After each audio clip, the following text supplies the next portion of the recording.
तो विद्यार्थियों, आप पिछले अध्यायों के अंदर परावर्तन पढ़ चुके हैं, उत्तल दर्पण अवतल दर्पण पढ़ चुके हैं, प्रकाश से संबंधित शब्दावलियों को पढ़ चुके हैं।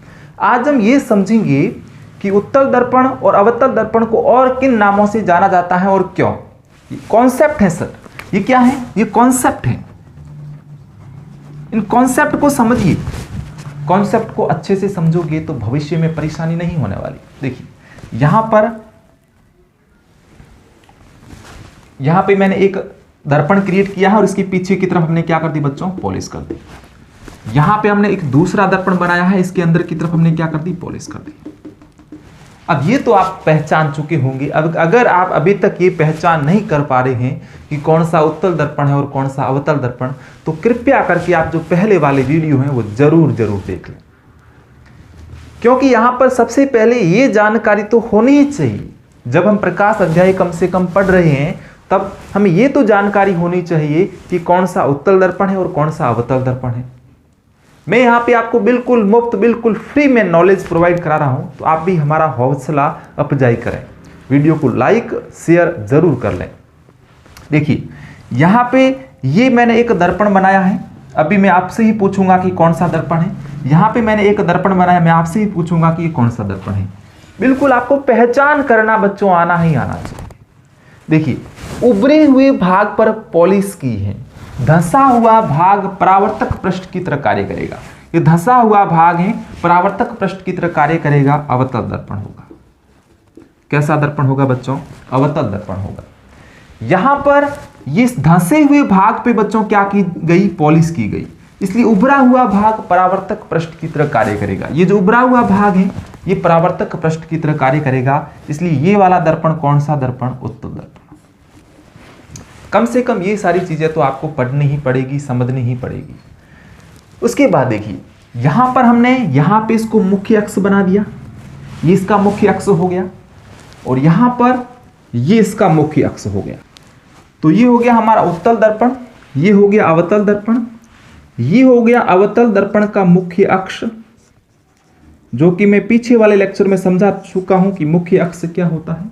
ये इसका बिंदु P है, ये इसका बिंदु P है, और ये इसका क्या है बच्चों? मुख्य अक्ष है।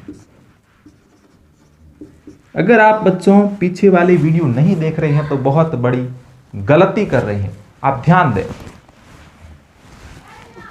देखिए यहां पर जो ये मुख्य अक्ष है, इस मुख्य अक्ष के समानांतर जब भी किरण जाती है तो मुख्य अक्ष के समानांतर किरण जाने के पश्चात वो एक बिंदु से होकर क्या होती है? परावर्तित होती है, और जिस बिंदु से होकर परावर्तित होती हैं उस बिंदु को हम फोकस बिंदु कहते हैं। हम आज क्या कॉन्सेप्ट पढ़ रहे हैं उस कॉन्सेप्ट पे ध्यान दीजिएगा कि यहां पे हमने जो उत्तल दर्पण और हमने जो अवतल दर्पण पढ़ा है, इसको हम और किन नामों से जानते हैं और क्यों?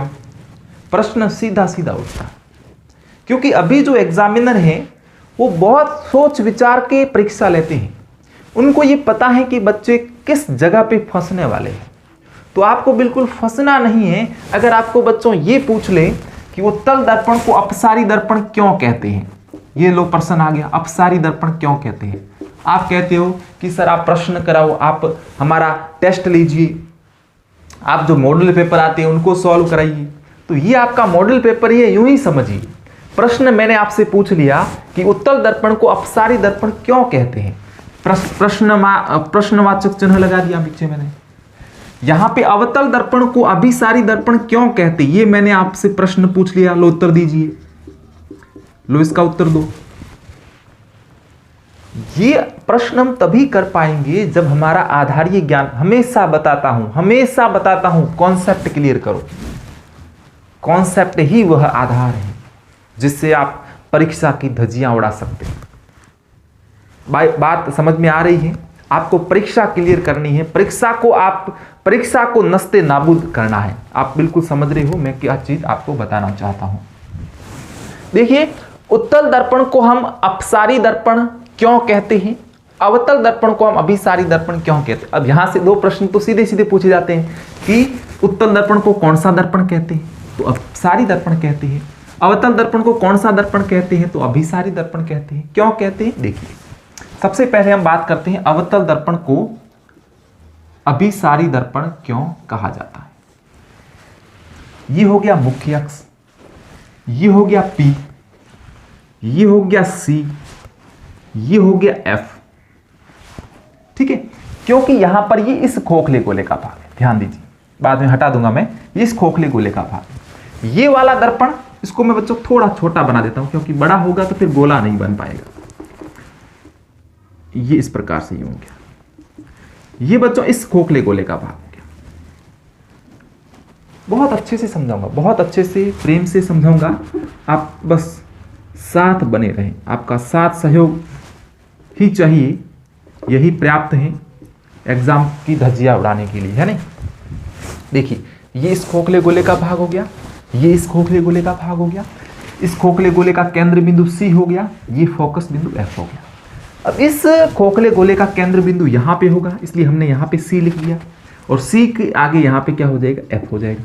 अब इसको हटा दो, कोई मतलब नहीं इसका, इसको भी हटा दो, इसका भी कोई मतलब नहीं है। हमको सारी चीजें समझ में आ गई कि यहाँ पर ये इस खोखले गोले का केंद्र बिंदु है, यहाँ पर ये इस खोखले गोले का केंद्र बिंदु है, इसलिए इसको वक्रता त्रिज्या का, सॉरी वक्रता केंद्र का, इसको हमने वक्रता केंद्र कहा। कोई दिक्कत होनी ही नहीं चाहिए। कमेंट जरूर कीजिएगा क्या मैं आपको फास्ट पढ़ा रहा हूँ, अगर फास्ट पढ़ा भी रहा हूँ तो वापस रिवाइज भी तो करा रहा हूँ, जिससे कि आपका ज्ञान अच्छे से वर्धन करेगा। देखिए, अब यहाँ पे ध्यान देने योग्य बात क्या है, यहाँ पे जब हमने मुख्य अक्ष, ये मुख्य अक्ष तो ध्यान रखना ही रखना है, जब मुख्य अक्ष के समानांतर दर्पण पर प्रकाश की किरण आपतित होती है, इस प्रकार से प्रकाश की किरण आपतित हो रही है, आपतित होने के बाद जिस बिंदु से होकर ये परावर्तित होती है, जिस बिंदु से होकर ये परावर्तित होती है, उस बिंदु को फोकस बिंदु कहते हैं। यहां पर देखिए, यहां पर और किरणें मैं भेज देता हूं, यहां पर और किरणें भेज देता हूं। ये मुख्य अक्ष के समानांतर प्रकाश की किरण कहां आपतित हुई, दर्पण पे आपतित हुई। आपतित होने के बाद इस बिंदु से क्या हो गई, परावर्तित हो गई। क्या हो गई बच्चों, परावर्तित हो गई।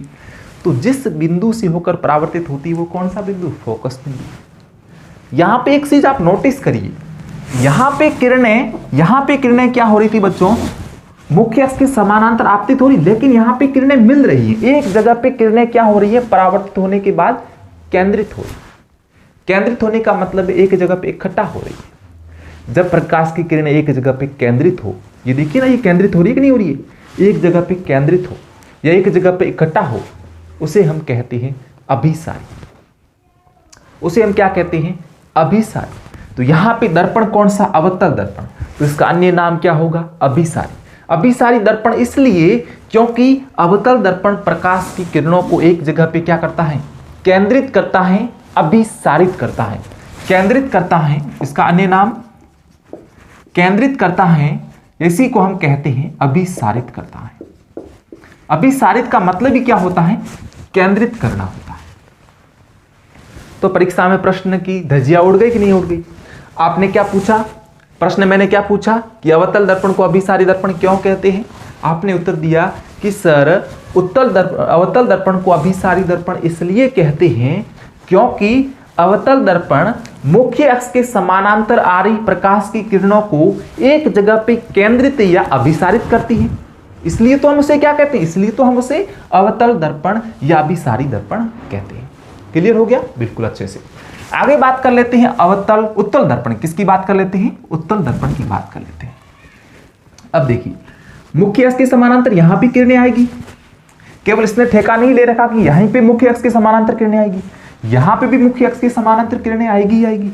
तो यहां पे मुख्य अक्ष के समानांतर किरणें आई, यहां पे भी ये मुख्य अक्ष के समानांतर क्या आई बच्चों, किरणें आई। जब ये किरण मुख्य अक्ष के समानांतर उत्तल दर्पण पर आपतित होती है तो वहां से ही इस प्रकार से दूर हट जाती है। यहां से इस प्रकार से दूर हटने का मतलब है अपसारित हो जाती है, फैल जाती है। फैलना, दूर हटना, अपसारित होना, सारी एक ही चीज है। तो उत्तल दर्पण में जब प्रकाश की किरण मुख्य अक्ष के समानांतर आपतित होती है, प्रकाश की किरणें जब मुख्य अक्ष के समानांतर आपतित होती हैं तो वह क्या हो जाती है, अपसारित हो जाती है। क्या हो जाती है, अपसारित हो जाती है। और जब अपसारित होती हैं तभी तो हम इसे क्या कहते हैं, अपसारी दर्पण कहते हैं। अब ये मामला भी क्लियर हो गया कि सर हम उत्तल दर्पण को अपसारी दर्पण क्यों कहते हैं। मैं समझ चुका हूं कि आपको सारी चीजें समझ में आ चुकी हैं, लगातार जुड़े रहिए इसी प्रकार के नॉलेज के लिए, इसी प्रकार के कॉन्सेप्ट के लिए। बहुत बहुत धन्यवाद।